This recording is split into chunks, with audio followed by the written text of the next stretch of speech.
as rebel troops pushed into the center of the Libyan capital overnight.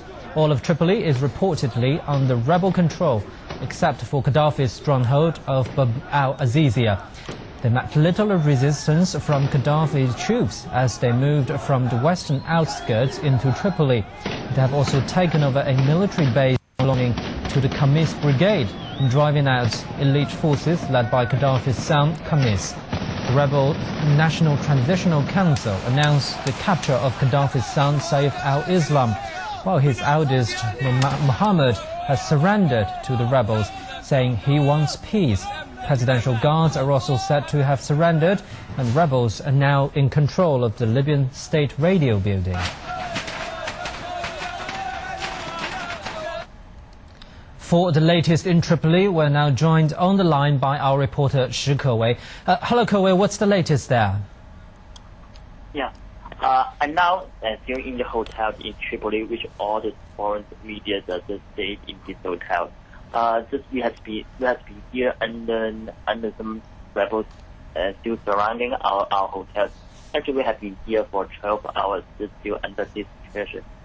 Still we have to. Still okay. The situation inside the hotel is a bit you can say still safe, but outside the hotel, just some thoughts from the rebels just told us that still some rebels they are now just sitting around around hotels because there's still some government forces they're still inside the hotel, and they will try to just clear all the Gaddafi force, so they may still have want to advance into the hotel, but we will just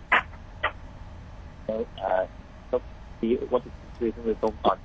Outside the hotel, we know that we can see from the TV footage, just the rebels are already advanced into the green square, which is the center of the Tripoli. But we also have some people just in the city. They just told us that still in some area inside Tripoli, there's still some heavy fighting between the rebels and the government force. So at this moment, the rebels is not still not totally control the situation in Tripoli. Back to you. Kewei, have you heard any reactions from Tripoli residents towards the rebels' advances? Yeah. Most of the residents inside the Tripoli, as I said, because there's still some fighting inside the city. So, you can't say still there will be some dangers or it's not safe to go outside. To go outside.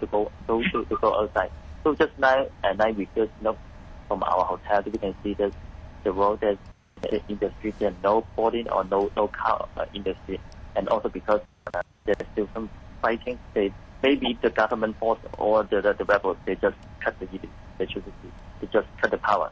So because it is now 6 a.m. in Tripoli, so you can look outside, it's just all the areas is in dark. Maybe there's some for the residents in Tripoli, they will still feel the pressure, and also they will still hear what about their safety inside the city. Back to you. Thank you very much, Kewei. Indeed, do take care. That was our reporter Shi Kewei in Tripoli. Rebel Chief Mohammed Jibril has called on Libyans to treat Gaddafi's supporters with dignity and respect. Jibril made a plea for supporters of the pro-democracy movement to act in a civil and calm manner when dealing with figures who may have sided with Gaddafi's forces in the past. Today there is no difference between Libyan cities. Today there is no difference between Libyans. We will create history together. As we were all equal in suffering from dictatorship for 42 years, we need to be equal now in democracy. Today, all Libya's people are allowed to participate in the building of the future, to build institutions with the aid of a constitution that does not differentiate between a man and a woman, sects or ethnicities. Libya is for everyone, and will now be for everyone. Libya has the right to create an example that will be followed in the Arab region. Brothers and sisters, allow me to call on you today while you are in celebration. I call on your conscience, your responsibility to come to the fore and prevent taking any vengeance in these happy moments, or damaging property, or mistreating foreigners and prisoners. Now let's talk to our correspondent Tony Chen in Benghazi. Hello Tony, what's the latest in the rebel stronghold? Well, actually, after a very long night of celebration, Benghazi has actually fallen quiet in the last hour or so. But throughout the night, there was boisterous celebration going on. People driving their cars around the city, gunfire heard everywhere. But this wasn't the gunfire of anger, the gunfire that people have become so used to here. This was the noise of celebration. And down in the center of the town, right outside the courthouse, where these protests started just 6 months ago, there was an enormous celebration, tens of thousands of people pouring in after they broke their Ramadan fast. They were shouting, they were screaming, some were crying. And I think enormous joy, especially as they'd seen and heard the news coming from Tripoli. I think many people in the last week have been building up excitement. They felt the momentum was with the rebels, but I think to see and to hear that they had been able to get as deep into the capital as they had was well beyond the expectations of many people here. US President Barack Obama has described the rebels' breakthrough in Tripoli as a tipping point. So from your observation, is that true?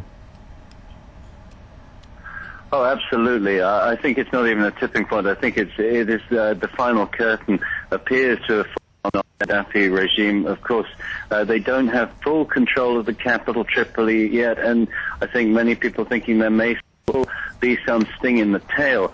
Nonetheless, I think with their positions that they've already established, they do have a certain amount of control, and it appears that the National Transitional Council, which is now based here in Benghazi at the moment, will be able, we imagine in the next couple of days, to move up to Tripoli and form a national government. There are still parts, again, I think it's important to remember this, there are still parts of Libya which are not controlled by the rebels. Sirte, Colonel Gaddafi's hometown on the coast between Benghazi and Tripoli, hasn't been taken yet. But I think the anticipation is that now the regime has fallen in Tripoli, the rest of the country will come under the control of the NTC, and we expect them to move up to Tripoli in the next few days. We were speaking to one of their members earlier yesterday, and he said that was their priority, to get in and to form a government. And I think smooth transition is the message that's coming out of Benghazi at the moment. Thank you very much, Tony. Indeed, that was our correspondent Tony Chen in Benghazi. As Libya's opposition movement looks towards what they hope will be a future without Muammar Gaddafi, many are sizing up the daunting challenges they will face in governing and unifying the country. In an exclusive interview with CCTV News, the Vice Chairman of the Opposition National Transitional Council lays out their plans for filling the post-Gaddafi power vacuum. We want to build a democracy where the opinion of everyone is taken into account. We will make sure there is rule of law, and we will have a thriving civil society. That is our goal. The NTC has vowed to hold free elections once Muammar Gaddafi leaves power. The National Transitional Council will govern until we have established legislative and executive authority in Libya. Then we will hold presidential elections. That's when our job in the NTC is done. And we expect this to take no more than 15 months. The NTC hopes China and Chinese companies will play a leading role in rebuilding a post-Gaddafi Libya. China is a natural partner in the reconstruction of Libya. Past 4 decades, Gaddafi has destroyed the economy of Libya and weakened institutions in the south. Libya is in dire need of a major reconstruction plan. We hope China will actively take part in rebuilding Libya. Yamaul Ismail, CCTV, Benghazi.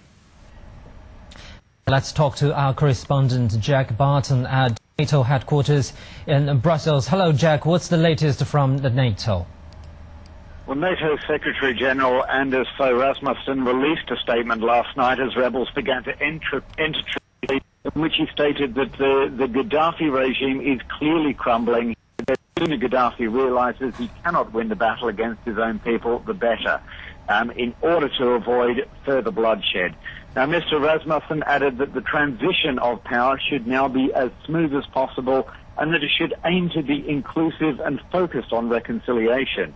There was also a call for restraint after the rebels claimed to have captured 2 of Colonel Gaddafi's sons. One of those sons was the regime's number 2, Saif al-Islam, who is wanted by the International Criminal Court.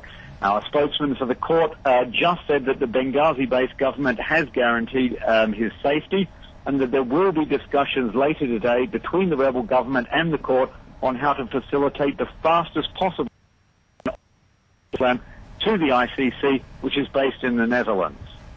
What will NATO's role be in the post-Gaddafi Libya? Well, NATO says it will not be winding down military operations just yet and that it plans to continue monitoring Gaddafi military units and key facilities. However, it's likely that major air operations will end soon as NATO has already reached the limits of its resources in Libya. The French and the Italians have already brought their aircraft carriers home. The Norwegians have withdrawn altogether, and countries like are running out of bombs. So, as well as budget cuts in Britain have forced them to a vital surveillance plane, and the UK has had to take the embarrassing step of actually asking the Americans to loan them one of theirs. So there's no doubt that after around 7,500 air missions, NATO will be wrapping up its Libya air campaign as soon as possible. But as the day progresses, it's still very early here in Brussels. We can expect to hear a lot of statements emanating from NATO headquarters about what a success in their eyes this operation has been, and there's certainly going to be an air of vindication here in Europe today among those who supported the air campaign from the onset.